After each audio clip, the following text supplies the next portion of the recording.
So I've never done a video about Richard Ramirez, which actually is kind of odd because basically everyone and their mother has done a video about Richard Ramirez. But the video that I'm doing is going to be different than other people's. The one that I want to do is to ask the question, was Richard Ramirez a Satanist? An actual Satanist. By this I mean a LaVeyan Satanist. Now, the modern interpretation of LaVeyan Satanism, even by the Church of Satan, I've gotten in arguments with them on Twitter and stuff like that, is pretty pathetic. It's not what it was in the 80s or the 70s or the 60s or even the 90s. So the concept of Satanism has changed a lot, and I think a lot of people like this dark mystique of Satanism. Satanism is not, it's no longer a life-affirming religion as it was in the 60s, 70s, 80s, and 90s. It's now, it likes to be creepy and things of that nature. And I think a lot of this happened with Marilyn Manson. Marilyn Manson wasn't a Satanist, and I'll get into that in another video. I probably will do that about why Marilyn Manson is not a Satanist. And people will go, well, who are you to say who's a Satanist and who isn't a Satanist? I'm not, okay? The founder of the Church of Satan, Anton LaVey, would be who says who is and who is not. And it's clear through his writings that these people were not. And people go, well, Richard Ramirez met Anton LaVey, and Richard Ramirez was a card-carrying member of the Church of Satan. Yes. However, being a card-carrying... Satanism is not like Christianity. With Christianity, basically everyone can be a Christian, so long as they accept the Lord Jesus Christ as their Savior, at least in the modern interpretation of Christianity. That's the gist of it. You accept Jesus, you're a Christian. Okay, with Satanism, Satanism sees themselves as a unique ethnic group made up of the various peoples of the world, and that there are certain traits, some would call them dark triad traits even, would be a way of saying it. And I'm not going to go into the satanic statements, which are in the beginning of the Satanic Bible, which they're very easily misinterpreted. What I'm going to go into is the satanic sins and the satanic rules of the earth, and which ones that Mr. Ramirez broke. Obviously, he broke quite a few. I mean, with the sins, he broke basically all 9 except for number 2.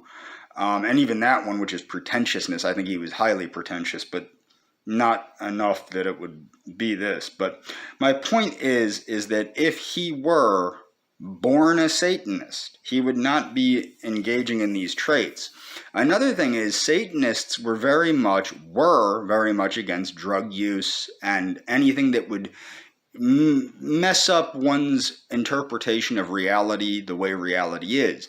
Understanding a reality on reality's terms was very important to Satanism, as it is basically, I would say, religious objectivism in a lot of ways. And I'm going to leave links to everything. I'm going to leave a link to the United States Army's interpretation. It's a thing for chaplains when they minister to Satanists, how to deal with Satanism, what is Satanism, how are you to minister to a Satanist if you're a U.S. Army chaplain, things of that nature, because we do have Satanists in the Army. Okay, that might be odd, but that's actually, it was one of the first, one of the reasons why is because there were so many members of the military in the Church of Satan that back in the 60s and 70s that they had to recognize it. So let's go over the satanic sins that he broke. Number 1, stupidity. I don't think I have to I don't have to really go into that too much. The dude was a frickin' idiot with what he did. Number 3, solipsism. See, he didn't break number 2, I said, but solipsism. Solipsism is when you're trying to convert people to your views. If you remember, he made people swear to Satan and Satan this and Satan that.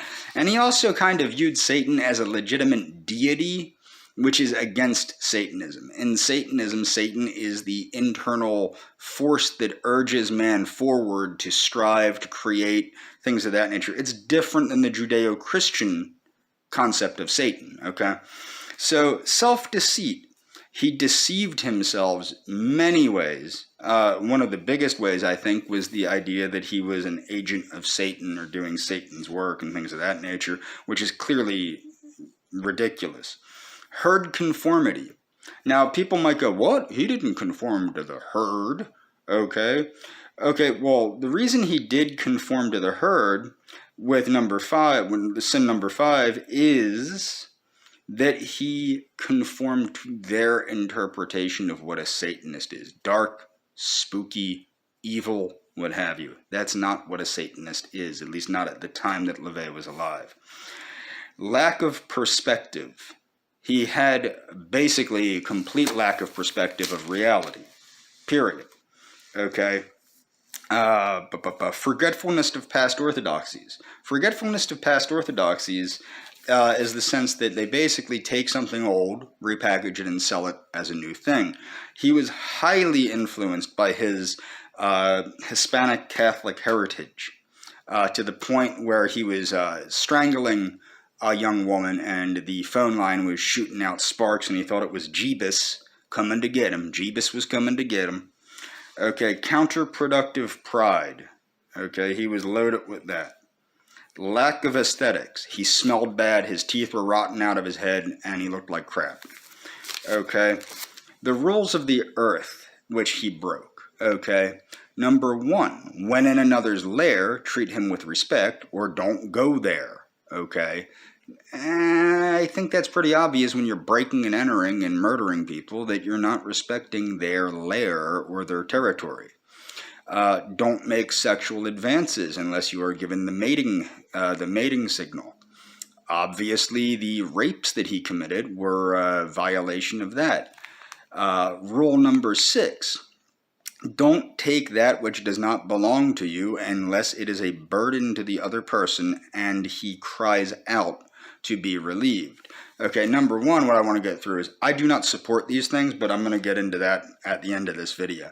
So don't take that which does not belong to you unless the person is asking you to take it, basically. Number 9, which I think is most important, being that he sodomized a child, a young boy. He had sodomized a young boy. Don't harm small children. Again, satanic rules of the earth. Number 9, don't harm small children. In the Satanic Bible, LaVey goes into this in depth about why we do not, or not we, but I was a former Satanist. I'm not a current Satanist, and I'll get into that in a little bit. Don't harm small children because children are somewhat the godhead of Satanism. And if you read the Satanic Bible, it's because children naturally are hedonistic. They naturally do what they believe is in their best interest. But I'm going to get Satanism to me is a childish religion, a childish philosophy, an unfinished religion, and you should grow out of it after a while, especially after reading the philosophies which make it up. Okay, number 11. When walking in open territory, bother nobody. If somebody bothers you, ask them to stop. If they don't, destroy them, is what this says.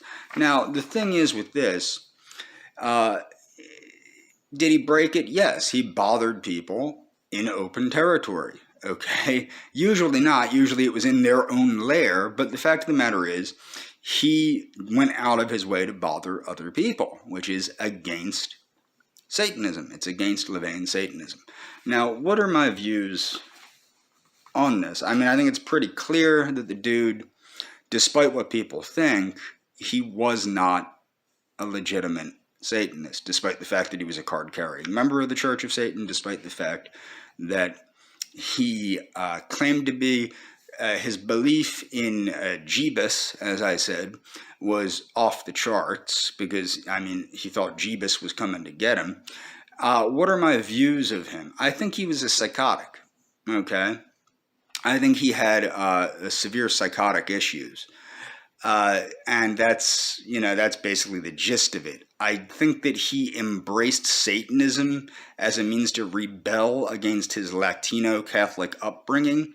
However, what you will see, Satanism, as I said, Satanism is connected to that dark undercurrent of humanity, which is not evil, and it is not necessarily dark and mysterious. It's only dark and mysterious because it's hidden, because people hide that. It's more so about sexuality and the the hidden parts of humanity. So what you will see usually with a Latino that embraces Satanism, they embrace more of a Santeria type thing, more than like say, a Western type thing. But with this dude, he basically was just a reversed Catholic in many ways. Another issue I think that you have with him is his basic okay with doing drugs. Like his crimes were committed for the express purpose of getting money to do drugs, and also because he was arrogant and liked the idea of having power over other people. But these are things that are against Satanism, especially the drug use. Okay, drug use is not okay, especially in old-time Satanism. Now, there's new crap with these kids that are in their 20s and younger. You will find people that smoke marijuana or even do heroin and things like that. When I worked in mental health, I had a couple people that called themselves Levian Satanists that were heroin junkies and things like that. No. Despite the fact that this is now considered acceptable by the subculture that deems itself Satanism, that would not be acceptable back in the 90s, 80s, 70s, 60s, what have you. It just wasn't allowed. I mean, it's not something that people should do if they embrace a life-affirming, reality-based faith, which is what Satanism claimed to be. Now, I've gotten into why I gave up on Satanism many years ago, and I'm not a Satanist anymore, but one of my reasons is it's a very childish belief system, very narcissistic. A lot of it's very good, but it leaves too much room for interpretation. Some of the problems are, like in the part of the book, Want It, God, Dead or Alive, LaVey basically states that Satanism accepts the existence of God, but God as nature, a pantheistic interpretation of God, not a panentheistic interpretation, but literally that God is nature, okay? Then in later, actually even in the Satanic Bible, he interprets, and I don't disagree with this, that you are your own God. And that is true too. But what's weird is the way he talks about it, it's obviously easy to see why people would confuse that. Then on top of that, in later interviews, after he clearly says, and like for example, an interview with Joe Pine, he clearly says he believes in God. Okay? Then in later places, he says, no, he's an atheist. He doesn't believe in God. He's an atheist. Okay, that's ridiculous. Okay, so it's very easy to pick apart Satanism if you want as being a childish religion, as being an unfinished religion, and as being contradictory to itself. Also, another thing is LaVey claims to be about rational self-interest, as Ayn Rand promoted. And he also claims to be a carnal religion of flesh and blood reality. And if you read some of his books, like The Devil's Notebook and Satan Speaks, he promotes the use of sugar. He himself was a junk food addict, barely bathed, things of this nature. These are not the behaviors of somebody that embraces the sanctity of the flesh. This is why I am somebody that does embrace the sanctity of the flesh and blood reality, okay, of the carnal side of life. Therefore, a lot of the things in Satanism are technically against carnality. It's not until you get into belief systems like for example, muscular Christianity and the carnal side is more carnal than Satanism is. Seventh-day Adventist health message is more carnal than Satanism is. So that's where you start realizing that it's very easy to pick apart Satanism. It's not a great religion. I think most people should grow out of it. If they don't, they clearly have issues with dealing with reality and understanding reality as it is. Now, I'm going to leave links to everything I've put into this video and proof of what Satanism is, including a link, of course, to the United States military and how they interpret it and how they explain it to chaplains when a chaplain has to minister. Because a lot of people don't know this. My grandfather was a chaplain in the U.S. Army and also in prisons. You don't get, a Catholic chaplain, a Protestant chaplain, a Lutheran chaplain, a Buddhist chaplain, a Muslim chaplain, a Sikh chaplain, a Hindu chaplain. You get a chaplain, and they have to be able to minister to everyone in the military. And as many people know, the United States is a very religiously and spiritually diverse country. So you have to make room to understand these different people, where they're coming from culturally, where they're coming from religiously, what their philosophical outlooks are. And you have to be able to minister to them, if you're a military chaplain, in a way that gets through to them, that they can understand what's going on here. Like, it's important to people serving in the armed services that they know, for lack of a better term, that God is on their side. And that's the job of the military chaplain. And they have to let everyone know God is on their side, whether it's a Muslim, whether it's a Lutheran, whether it's a Catholic, whether it's an Episcopalian, whether it's a Sikh, whether it's a Hindu, whether it's a Jainist. It doesn't matter, whether it's a Mormon. You have to be able to preach these things to a vast array of soldiers with vastly different beliefs. And that's basically it.